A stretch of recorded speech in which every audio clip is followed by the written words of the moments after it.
મળતી માહિતી અનુસાર આરોપીનું નામ રાજેશ ઉર્ફે રાકેશ રોશન પુત્ર જયરામ રાય છે. તેણે વર્ષ 2008માં વરાછા પોલીસ સ્ટેશન વિસ્તારમાં માત્ર 50 રૂપિયાની ઉઘરાણીને લઈને બબલુ નામના વ્યક્તિની હત્યા કરી હતી. હત્યા બાદ આરોપી ફરાર થયો અને પોલીસ તેને વોન્ટેડ જાહેર કરી શોધમાં હતી.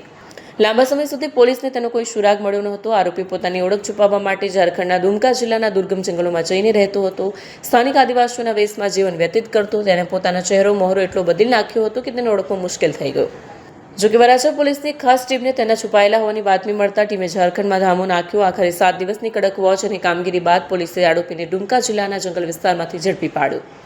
આરોપી રાજેશ ઉર્ફે રાકેશ વિરુદ્ધ CRPCની કલમ 70 મુજબ વોરંટ બાકી હતું.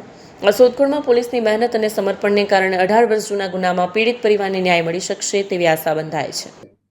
वराछा पुलिस स्टेशन ने 18 साल पहले एक जो मर्डर का बनाव बना था, उसके आरोपी को झारखंड से दुमका के जंगलों से 7 दिन वहाँ रह के पकड़ा है। और घटना की विगत ऐसी है कि सन 2008 में एक इंसान जिसका नाम बबलू था, उससे 50 रुपए की उघरानी करने के चक्कर में एक आदमी राजेश उर्फ राकेश रोशन सन ऑफ जयराम राय, इसने इस आदमी का बबलू का मर्डर कर दिया था।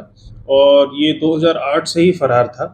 और पिछले 10 दिन से हमें कुछ इन्फॉर्मेशन मिली थी कि ये यहाँ पे हो सकता है, तो वराछा की टीम वहाँ पे गई और 7 दिन लगातार वहाँ पे जंगल में उसका खोजबीन किया, क्योंकि वहाँ पे टेक्निकल सर्वेलेंस थोड़ा सा मुश्किल हो रहा था।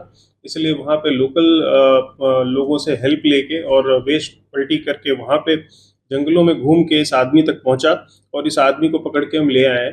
ये CRPC 70 के मुजब वांटेड आरोपी था और काफ़ी मेहनत करके वराछा पुलिस ने इसको पकड़ा है और इसके लिए वराछा पुलिस स्टेशन को मैं कॉन्ग्रेचुलेट करता हूँ।